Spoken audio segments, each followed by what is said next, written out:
आज का सुविचार। वक्त से पहले बोले गए शब्द और पकने से पहले तोड़े गए फल दोनों ही व्यर्थ होते हैं। रक्षा मंत्री राजनाथ सिंह ने कहा कि सेना में सारी भर्तियां अग्निवीर योजना के तहत ही होंगी, किंतु हर वर्ष अग्निवीर योजना की समीक्षा की जाएगी, जिससे सभी पहलुओं को और दुरुस्त व नौजवानों के लिए और लाभकारी बनाने पर महत्व दिया जा सकेगा। एकनाथ शिंदे समर्थक विधायक सोच रहे हैं नए पार्टी बनाने की। पार्टी का नाम शिवसेना बाबा साहेब ठाकरे रखने की हो रही है चर्चा। उद्धव ठाकरे ने चेताया बाबा साहेब ठाकरे का नाम रखने पर। अब शिंदे व उद्धव ग्रुप में बात सरकार बनाने की नहीं, बल्कि बाबा साहेब की विरासत पाने की हो रही है।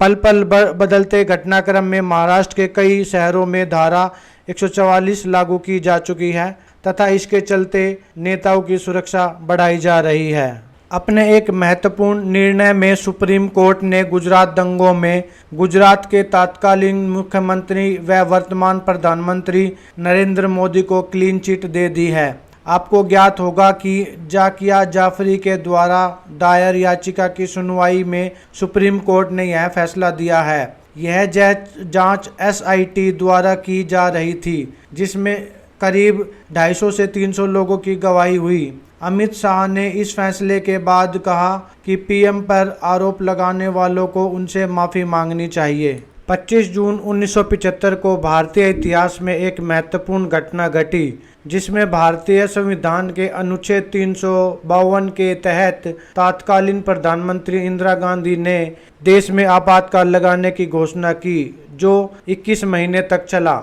आपातकाल के चलते चुनाव स्थगित हो गए, विपक्ष के महत्वपूर्ण नेताओं को जेल में बंद कर दिया गया। इसीलिए इस घटना को स्वतंत्र भारत के इतिहास में सबसे विवादास्पद घटना माना जाता है।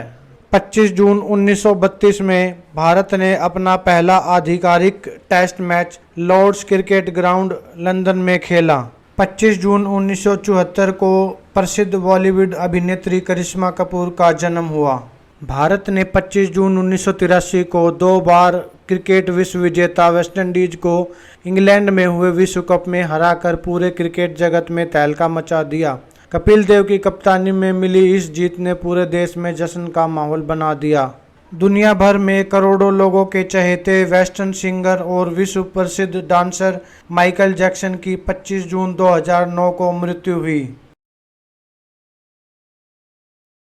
स्तूप का अर्थ होता है मिट्टी या पत्थर का ऊंचा ढेर। मौर्य काल में बना सांची का महान स्तूप भारत की सबसे प्राचीन संरचनाओं में से एक है। यह 3री शताब्दी में सम्राट अशोक महान द्वारा बनाया गया था। यह भारत के मध्य प्रदेश राज्य के रायसेन जिले के सांची शहर में स्थित है, इसीलिए इसके नाम को सांची का महान स्तूप से भी जाना जाता है। ऐसा माना जाता है कि सांची के द्वार और कटघरों का निर्माण 180 से 160 सदी के आसपास किया गया था। इसका नाभिक अर्धगोल ईंट संरचना में बौद्ध के अवशेषों के आधार पर बनाया गया है। इसे छत्र का ताज भी कहा गया है। यह छत्र बुद्ध की उच्चता को दर्शाता है। वहाँ रत्नों से आभूषित एक पिलर भी स्थापित किया गया है। अशोक वादना के आधार पर ऐसा माना जाता था कि स्तूप को 2री शताब्दी में कहीं कहीं पर तोड़ा फोड़ा गया।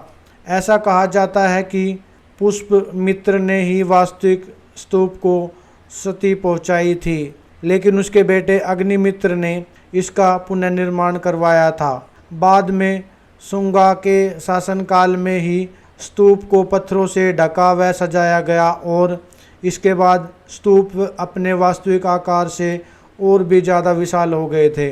एक मध्य भाग में यहाँ एक चक्र भी लगा हुआ है, जिसे स्थानिक लोग धर्म चक्र भी कहते हैं। बाद में वही चक्र कानून के चक्र के नाम से प्रसिद्ध हुआ।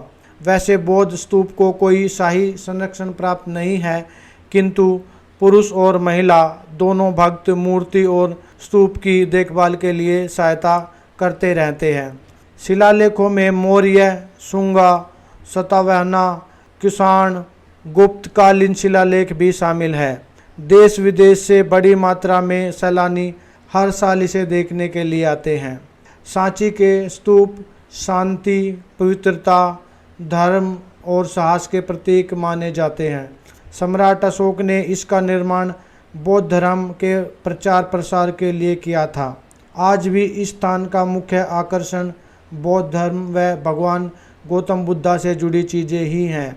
बौद्ध धर्म का प्रचार करने वालों के लिए यह एक मुख्य स्थान है। भारत में सभी धर्म के लोग इस स्तूप का काफ़ी सम्मान करते हैं। बौद्ध धर्म के लोगों के लिए यह एक पावन तीर्थ के समान है। हमारी जानकारी आपको यदि अच्छी लगी तो आप हमारे चैनल को सब्सक्राइब करें, लाइक करें, शेयर करें व कमेंट करें। हमारे साथ यहाँ तक बने रहने के लिए धन्यवाद।